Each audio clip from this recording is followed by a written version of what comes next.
ကျွန်တော်နာမည်ကတော့စိုးမမောင်ဆိုဆိုတာအတင်းနာမည်ကတော့ MG9 ကစားတဲ့နေရာတော့ပြစ်ပေါ့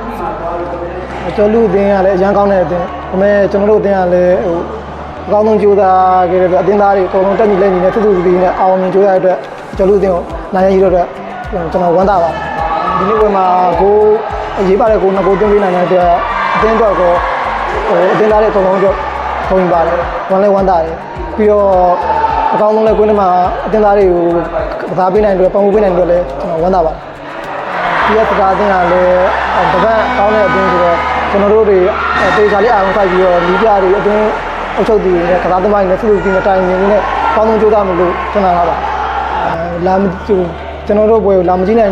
တဲ့ပြည်သက်တွေကိုလည်းအကုန်လုံးကျေးဇူးတင်ပါတယ်လာမကြည့်နိုင်တဲ့ပြည်သက်တွေကြောင့်လည်းသူအခက်အခဲလေးနဲ့သူရှင်းပါပေါ့အခုလို